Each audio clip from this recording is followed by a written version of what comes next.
Welcome to From Funding to Fame. Each episode, we sit down with founders, investors, and experts to discuss the stories, strategies, and insights behind investing and fundraising in Canada's private markets. I'm your host, Trieste Redding, Chief Growth Officer at FrontFundr. My journey with FrontFundr began as an investor, and now I'm thrilled to help founders raise capital while showing more Canadians how they can invest in the startups and growth stage companies shaping our future. This podcast episode features conversations about a business's current operations and future plans, and as a result may contain forward-looking information. There can be no assurance that forward-looking information will prove to be accurate, as actual results and future events could differ materially from those anticipated in such statements. Accordingly, listeners should not place undue reliance on forward-looking information. Today we are here with the CEO and founder of GoodLife Brand Collective, Josh Vanderheide. GoodLife Brands is a Canadian craft beverage and hospitality company that has evolved from its origins as a community brewery into a multi-category alcohol portfolio company with a growing national sales and distribution strategy. Since launching in 2015, GoodLife Brands has steadily expanded from a local craft brewery into a diversified beverage company with multiple product categories and growing national reach. Here are some highlights. Over 10 years of growth and profitability with award-winning craft brands and highly rated premium products. A diversified portfolio with the expansion beyond beer into ready-to-drink, cocktails, ciders, and non-alcoholic beverages, creating multiple revenue streams through vertical integration and multiple sales channels. They have national distribution, growing from a BC-focused presence to a national omni-channel model with over 1,200 points of distribution. The company has generated $10 million in annual revenue with projections to reach $26.9 million by 2030 while improving margins and profitability. And they have an experienced leadership team with founders who have over 20 years of expertise in brand and marketing strategy, who are supported by a seasoned leadership team that successfully scaled through the pandemic and challenging economic conditions. Hi, Josh. Thanks so much for being here today. Welcome to From Funding to Fame. How are you doing? Good. Yeah. Thanks for having me on. Excited for the conversation. Fantastic. Well, as we get into things today, would love to hear a little bit more about yourself and your background. So maybe you can just talk us through what your careers look like so far. The short version, I mean, there's a lot of weird twists and turns. I started way back in the hospitality industry, and left that to get a grown-up career and moved into sort of marketing and advertising and ended up working for advertising agencies in the city.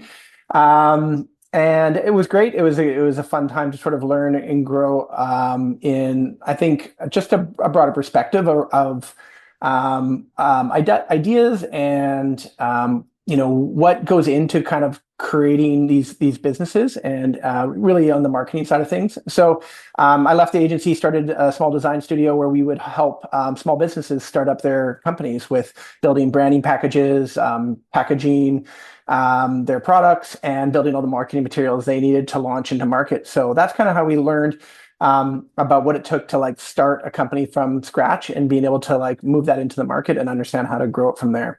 So that kind of moved into the next step where I took sort of all that startup experience in creating companies, and we started our own hospitality businesses, kind of come full circle, and we opened up craft brewery during kind of the peak of the craft beer boom. And then that's expanded now into sort of multi-location and multi-beverage product portfolio that is kind of growing now from BC across Canada. Oh, that's incredible. I guess jumping forward to today, perhaps you can give us a bit of an overview of what GoodLife Brand Collective does, and maybe even if you can just walk us through like what was that moment that really inspired the creation of the company. Yeah, so I mean, we started with craft beer when we started the company, and that was riding that big wave when craft beer was sort of growing from on the West Coast. It was kind of Portland to Seattle and to Vancouver, and then it was starting to touch all these different communities. And so I had moved out of the city and back to where I grew up in Abbotsford, and there was no craft breweries that existed out where we were, and thought, well, these are really cool businesses that help define communities and bring people together. And so we wanted to create one of those spaces.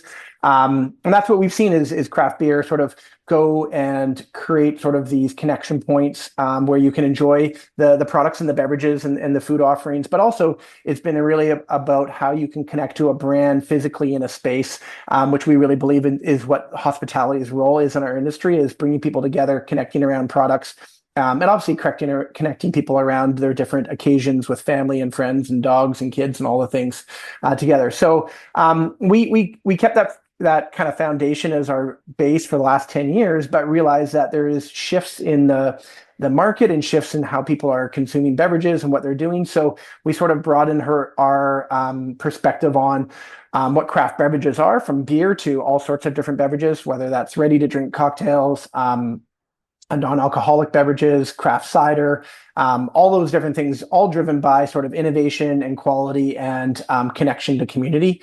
And that's kind of was the big shift in our company, that we decided that we would make that shift. So for the next 10 years, we could have a different beverage for every type of drinker, depending on what you're feeling like that day and how we can kind of meet you on in each occasion that you're interested in. So yeah, kind of took a foundation and said, hey, we can build on this foundation and see how we can grow this company for the next 10 years. That's great. I think fantastic vision. And as we both touched on earlier, having a bit of a connection to Abbotsford through the University of the Fraser Valley there, a great university town, as well as a really fast growing city in the Lower Mainland. So I feel like a really great spot to build a community driven company in that area for sure. Yeah, agree. Now, would love to hear a little bit about the early days of the startup. You kind of touched on being a brewery and transitioning the company into a larger hospitality organization. So, what were some of those early days like? Did you experience any hurdles along the way as you were kind of broadening the scope of what the company could become? Yeah, I think every company has those initial hurdles. You got to figure out how to, get your locations open and hire people and get a business off the ground. And those are pretty normal challenges, I think. And so we got through those and up until about 2019, I think we were riding this really positive wave. The economy was good, interest rates were low, and it was a really good time to do business. And our industry was booming. And obviously, we hit the big wave of COVID in 2020. And I think that is where the business became sort of challenged. And we had to really buckle down and figure out how we were going to get through that. So we actually ended up growing our wholesale side of the business substantially. We actually doubled our revenue during the COVID period, those couple of years. So we grew an entire area of our business, which allowed us to just explore where our products could go across BC into different markets. Whereas before we were really centralized around, the Fraser Valley and Abbotsford area that we were in. So I think that was a really big challenge for the business, but it was also something that the leadership team and we got through together, and that gave us some resiliency to keep going.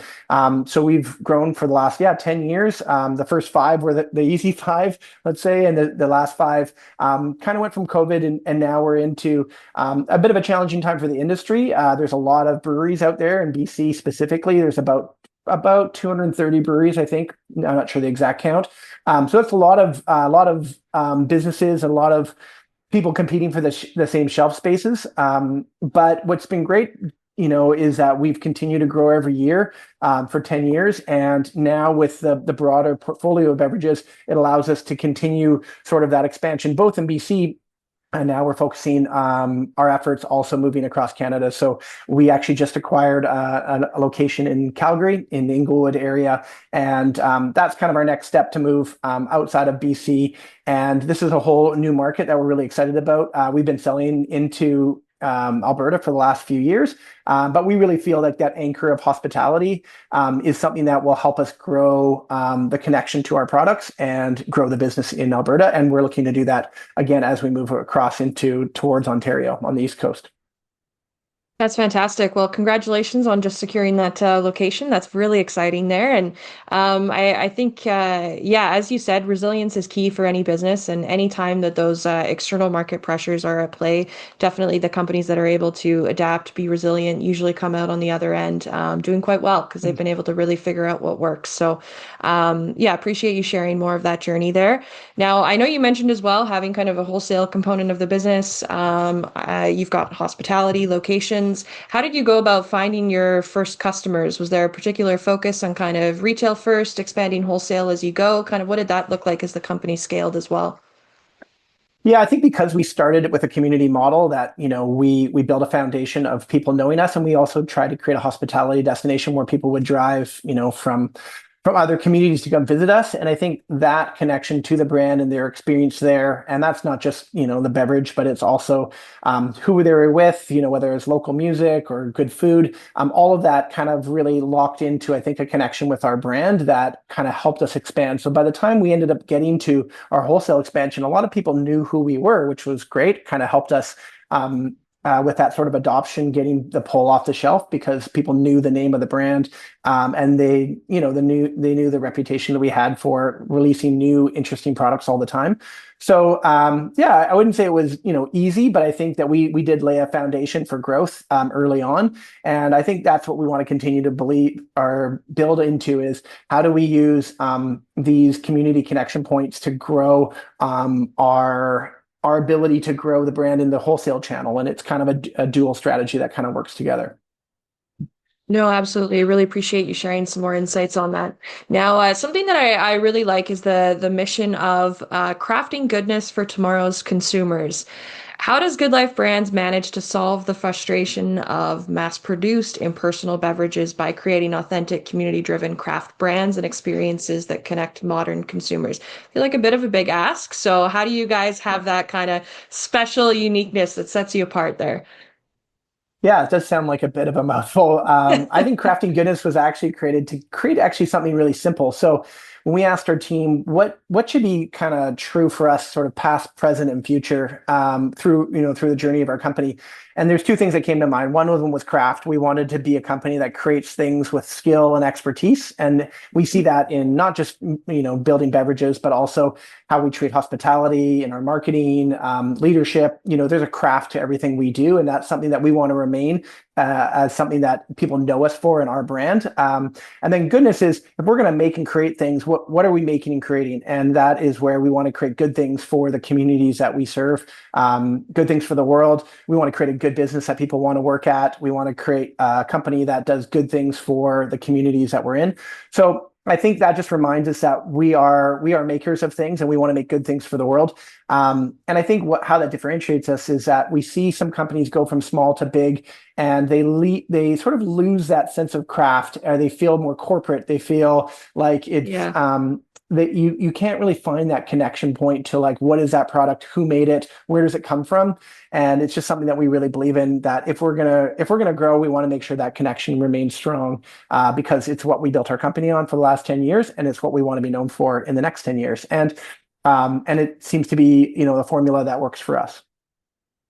I really like everything you just said, and I feel like GoodLife Brands is a very aptly named company based on all those good objectives you just listed there, which is really Yeah, nice to see. Always appreciate companies that have that as part of their philosophy. yeah, I appreciate that. um, Now, would love to touch a little bit about the market and the market opportunity that exists as well. I know you mentioned earlier how many craft breweries there are in BC. The market definitely grew quite a bit. There's a lot of players that exist in that space now. You've talked about expansions into Alberta, going all the way to Ontario as well. So what do you see as the market opportunity that exists for GoodLife Brands?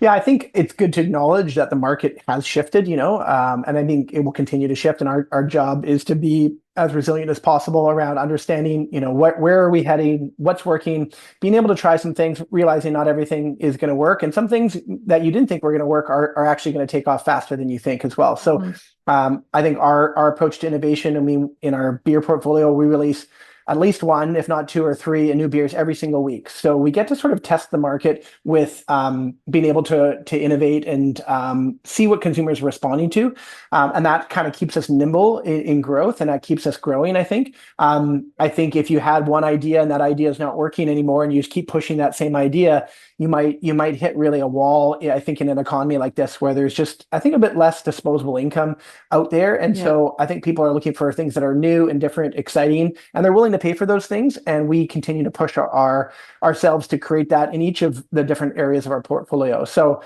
I think our response to a market that is challenging both in our industry but also in sort of the macro or economic environment is Yeah. that if we keep innovating and keep pushing and we keep ahead of the trends, then we can still continue to grow, and we are continuing to grow in that direction. but I think this is an industry where innovation is valued, and if we don't continue to innovate, they say that whole innovate or die scenario is, unfortunately, we are seeing some people in the industry that are not making it, and that's obviously sad. But we also are seeing people like us and other companies that we see out there that are doing a great job, and they're staying ahead of the market a bit as well. Absolutely. It's definitely, as you said, important to be able to adapt to consumer trends, as any company would. And I know you mentioned really wanting to create something or craft something so that literally anyone in the community has something to enjoy.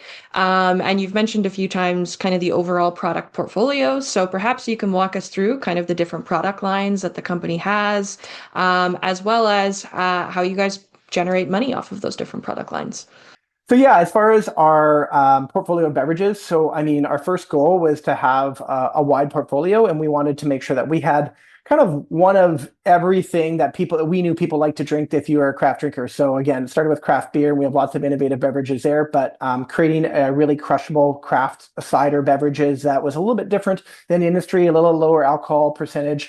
Then we wanted to expand into the growing ready to drink cocktail category. So we launched a new line of tequila beverages called Sunrise Hotel, as well as a beverage line called Gin and Juice. And that's been one of our fastest growing products in the market. And then looking at also the growth of the non-alcoholic beverage category, and making sure that we had a beverage available for those people that choose to either not drink based on lifestyle changes, or just decide to alternate drinking alcohol and non-alcoholic occasions. So the first goal is to kind of have that wide portfolio. And that allows us to, when we talk to our accounts in the wholesale distribution channel, that we can make sure that like we understand those stores' needs, and we can make sure that we compare one of our products to what works in their store. So for us, it was just making sure that we could meet the needs of the market, but still all those products are driven by innovation, quality, flavor, and a great brand that people can relate to. So yeah, I think that's what we're excited about. That's what we love to do, and we can do all of that work in house, which allows us to be able to be really adaptive to the market and be able to continue to launch really cool new things. So we have some new products that are coming out this summer, and we're really excited to add to the portfolio and grow the business that way. You guys have been in business for a long time. You're expanding to a new location. So perhaps you can walk us through some key kind of milestones or traction points to date, as well as if you could touch on perhaps some of the company's growth plans for the future as well. I know you just mentioned some new products coming up, but would love to hear if there's anything else, any other irons in the fire. Yeah, I think we've hit some big milestones over the years, whether that's opening a new location or I think the first acquisition of the ready drink cocktail company, that was through a connection that we thought, hey, you know what, if we bring these things together, we feel like we can offer a broader portfolio, and that just kind of started the innovation opportunity to add more brands to the portfolio. So I definitely think, the first 10 years very much feels like those foundational pieces. That's where we learn to run an operational business and build a team and all those different things. But I really feel like in some ways it feels like we're a new business in a good way. We're excited, we're re-energized. We've got lots of new things to share with the different markets. So I think that first acquisition kind of start us on a new path. It's kind of was the fork in the road, and now we're going this direction. And that was on the product side, and then I think this acquisition of the Alberta location is our first step to move outside of BC. So I think those are really big milestones for us, because these are things that we said not that very long ago. This was our big plan that we want to achieve over the next sort of 3 to 5 years. And we're already starting to hit those milestones right away, which is really exciting that we're already making a lot of progress towards some of our goals. As far as where we're going, our goal is to be, a full, diverse craft portfolio beverage company, which we've made a lot of strides already for, and to be a Canada-wide, national company. And so we have some more work to do on that, and we're taking our time to make sure that we enter in markets and learn about those markets, learn about how we can complement what they're already doing. We're not here to come in and steal market share. We're here to bring some unique products and experiences into markets that we feel we can add value, and we're really excited about those opportunities. So, but this is why we're raising capital right now, is that we want to grow, and growth has a cost to it, and we can do it on our own, but that will probably take us just longer. So I think having the resources, to partner with new companies, to build the team out, to enter these new markets through our sales and marketing efforts are all the reasons that we've, partnered with FrontFundr, and we're really excited about the work that's been done and also the challenges that we've got ahead of us. Absolutely. Well, congratulations on what you guys have done so far, and kind of hitting your goals earlier than expected is always great. And appreciate you sharing a little bit more about where the company's headed and that larger vision. I know you touched on some objectives with the capital raise, so I'd like to kind of jump into that topic next, Sure. and learn a little bit more about just what your experience has been raising capital so far, and maybe you can just touch on a little bit more of what those goals are through FrontFundr. I know you gave us a bit of a preview there, but Sure. a little bit more on what you're hoping to achieve with this raise. Yeah, I mean, our capital fundraising, was very modest at the beginning. We started with friends and family, like many companies our size as a small business. But as we've grown, we've realized that, we want to be able to bring more people along on the journey. And I think that's where FrontFundr is a great platform.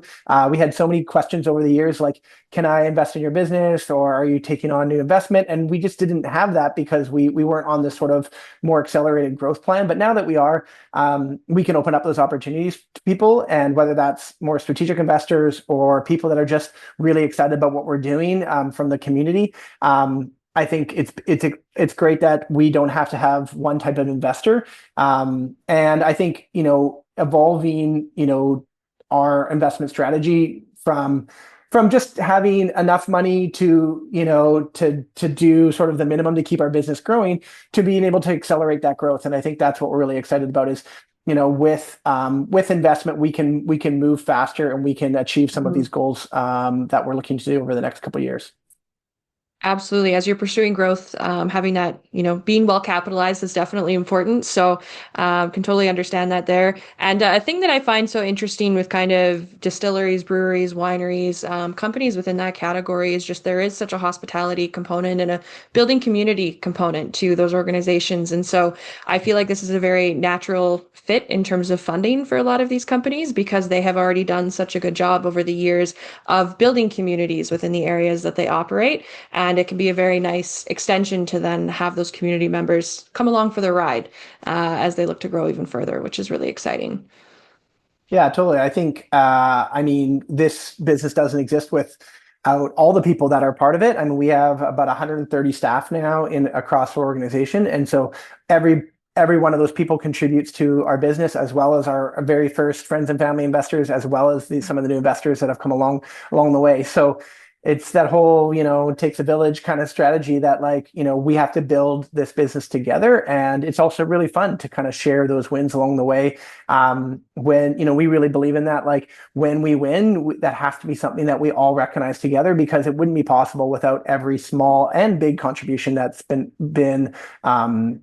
part of all the different levels of milestones that we've hit over the years. No, absolutely. I know you touched on earlier just kind of that, we're in a different point in the market and the economy. Are you finding that that's impacting the investment landscape at all?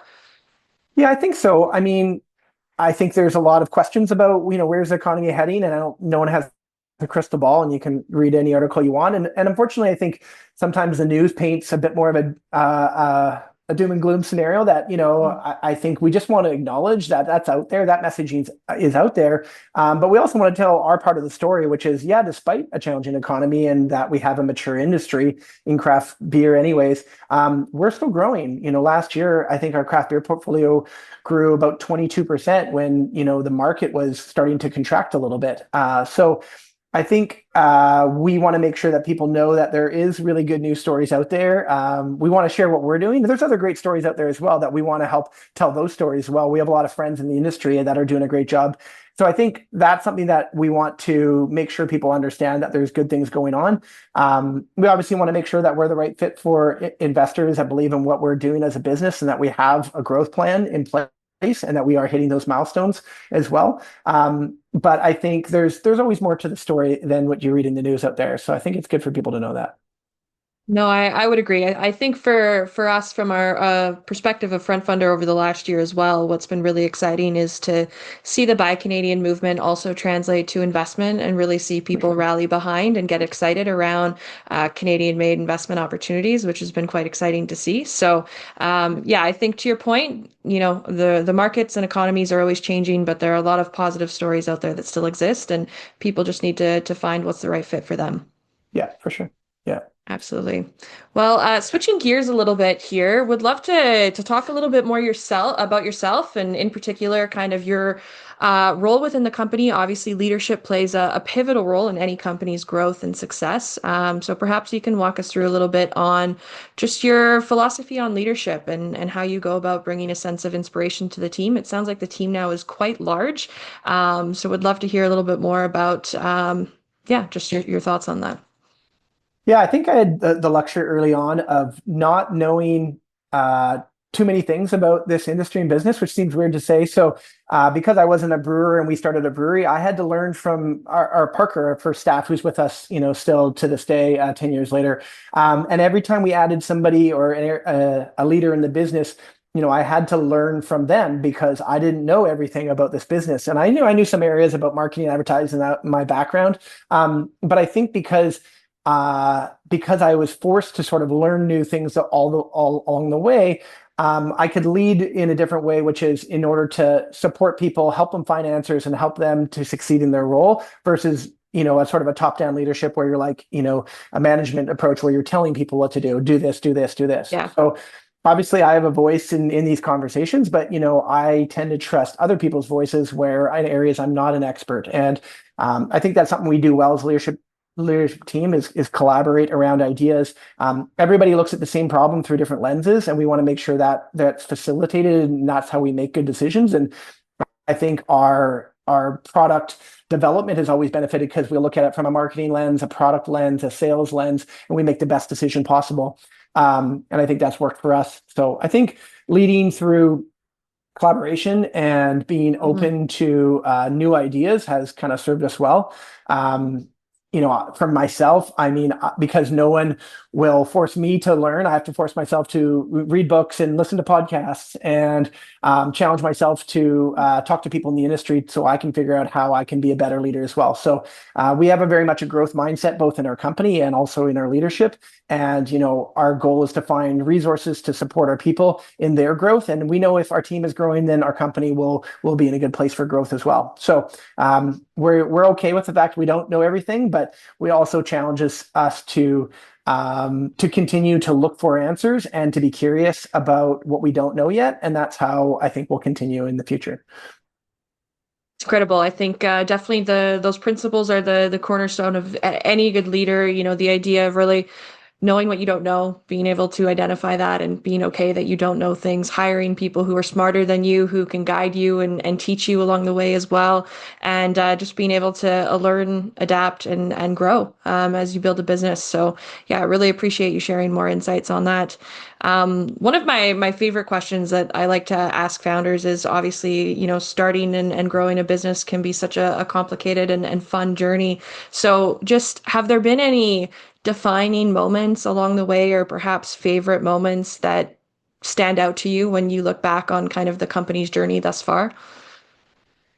Yeah, I think we talked earlier about like big moments, like big things for the business. I think there's some really cool stories that are hard to get into in detail because there's lots of details. But there's moments that we see our people demonstrate a feeling of hospitality, which is sort of that idea of hospitality is about taking care of the stranger. I mean, it's one thing to take care of Mhm. your kids or your family or someone but when we bring people into our spaces, we are taking care of the stranger who's just shown up. And I've seen so many instances where people in our business have gone above what they needed to do to really take care of somebody in our community, whether that's walking somebody home that needs to get home safe, or it is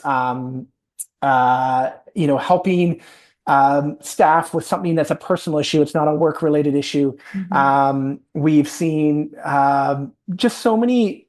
important moments where, as a business, we did the right thing, and that was our team. And we always celebrate those internally when we hear those stories and talk about that is really what crafting goodness is about, is creating those moments of goodness in our community. And I think those matter more than people think. Those are the things that stand out for me in our journey. That's when we are our best version of ourselves. And yes, there's a way our business makes money, but I think more importantly, like who we are as our culture and what we can contribute to the world, I think balances that out as well. So there's lots of little examples, but I think those small examples for me are always when I look back and say that's when we're at our best. It's not always the big business decision that we make. It's when, as humans, we work together and do something really good for each other. I love that, and I wish more businesses had that approach. And I commend you for creating a culture where you have a company that prioritizes goodness in all that they do. That's really, really nice to see. Thanks. Now, following that, I know life as an entrepreneur and a business leader is often busy and chaotic, but equally rewarding. So when you have those moments where you have some downtime and you're not working, is there anything that you love to do? Yeah, I think when I get a break, I mean, I'm busy time. I got three kids that are teenagers, so I mean, they keep me busy outside of work. So I mean, yeah, of course, family is obviously a great reprieve from work, and obviously cherish the time that we have, whether that's road trips or vacations, or just even last night, just walking the dog with our kids rollerblading down the road. Those are great moments. So yeah, I'm lucky to have a really supportive family in that way. As far as like being able to like just kind of chill out and digest. I mean, I read a lot because I think that's where I find, inspiration for what we're doing and ideas to share with the team. But also it's just a way to sort of like decompress and have some quiet time.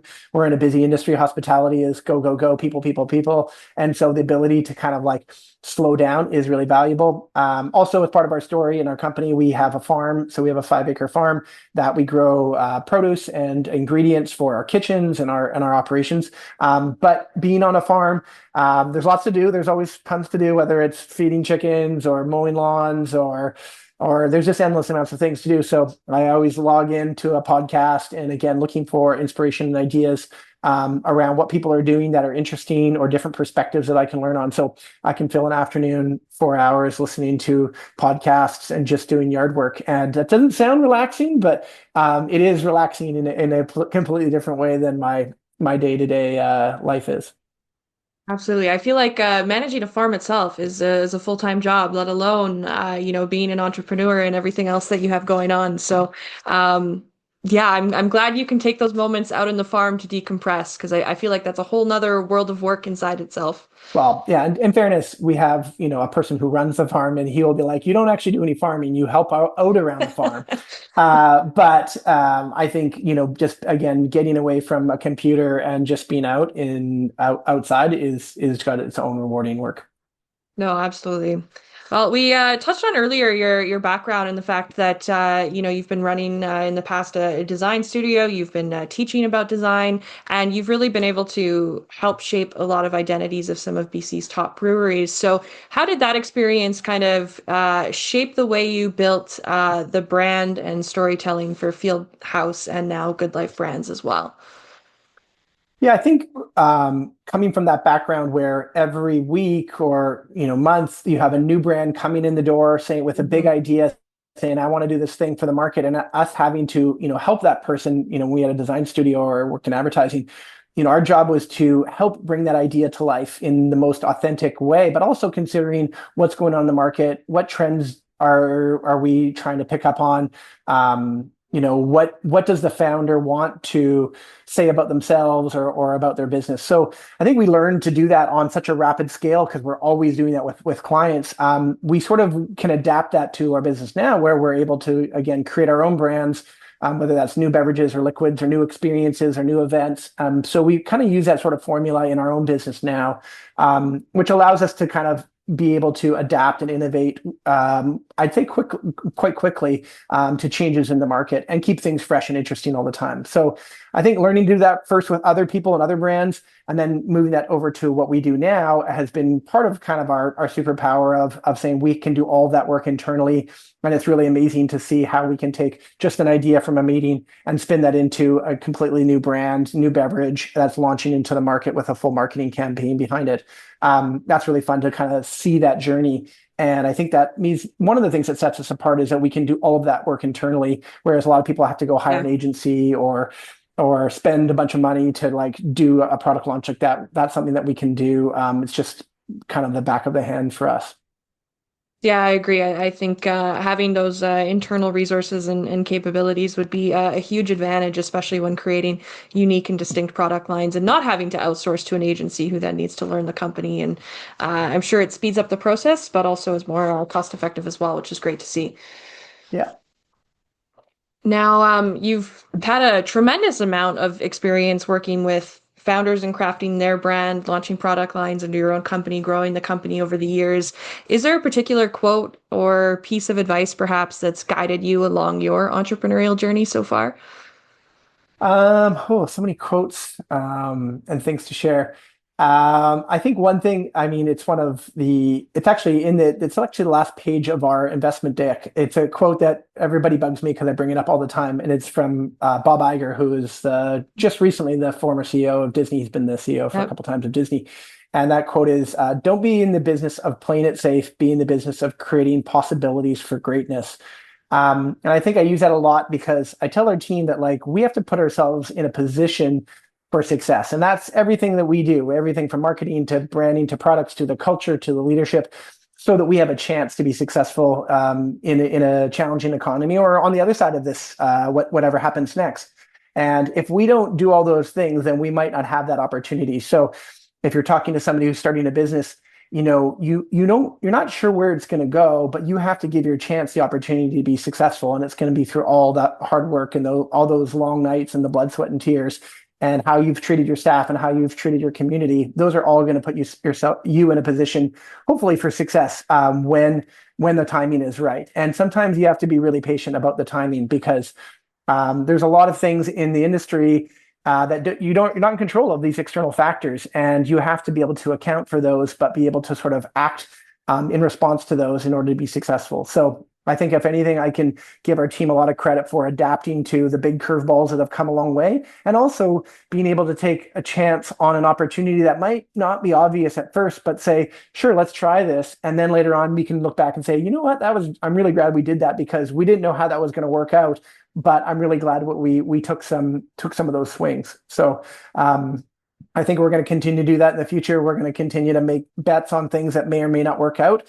But I think that's what keeps us kind of innovative and scrappy. And I think that will hopefully keep us ahead of the curve. Great advice, and I love that you've got that at the tail end of the pitch deck as well. That's great. I have not read his book, The Ride of a Lifetime, yet, but it is on my shelf, Great. so That's a great book. definitely one that I'll have to pick up soon. Yeah. But yeah, appreciate all the insights there. Just as we're wrapping things up today, if you could leave investors with three things to take away about your company, what would they be? Yeah, it's a great question. I think the things to know about us is that I think our innovation and our ability to adapt is something that we've had to learn along the way, but I think has now actually become our superpower. I think it's what kept us going and kept us growing for the last 10 years, and I think it'll be the thing that keeps us going for the next 10 years as well. I think our strategy of building a craft beverage portfolio allows us to connect with more consumers out there. You'll see a lot of beverage companies that will pick wine or pick beer or pick something. I think because we have that broad portfolio, we will be more resilient, I think, during these ebbs and flows of the market and how people are changing their preferences and how they drink beverages. And I think our growth strategy across Canada, will allow us to be, as you said earlier, an authentic Canadian brand that represents innovation, quality, and being a leader in beverages and innovation and quality. And I think that's what we want to do. We want to create a company that Canada can be proud of, and not just Canada, the big Canada, but like all the small communities that we're in and get to connect with. I think that's how we're going to build our brand from the ground up and not top down. And I think that's what we've done today. And I think we want to continue to build on that success. That's fantastic. Well, I think those are some great sentiments to leave investors with. And for those listening who do want to learn more about GoodLife Brand Collective, you can do so at frontfundr.com/GoodLife Brands. There's some great information on the campaign page, including a fantastic campaign video.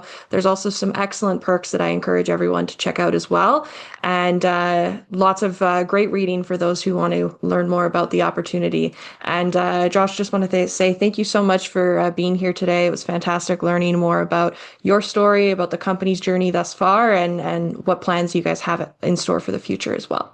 Great. Yeah. Thanks for having us. We really appreciate it. Yeah. Excited. I appreciate you guys supporting all other businesses out there as well. I think it's a great platform for businesses like ours to share a story. We really appreciate that. Thanks so much. If you're new to the podcast, FrontFundr is Canada's leading equity crowdfunding platform, making it possible for everyday Canadians to invest in innovative startups and growth stage companies, an opportunity that was once reserved for only a select few. If you enjoyed today's conversations, you can explore our previous episodes. We featured some incredible guests, each with a story worth hearing. To never miss an episode, subscribe to From Funding to Fame on Spotify, Apple Podcasts, or YouTube. For the latest on investment opportunities and updates from FrontFundr, be sure to sign up for our weekly newsletter. All links can be found in the caption.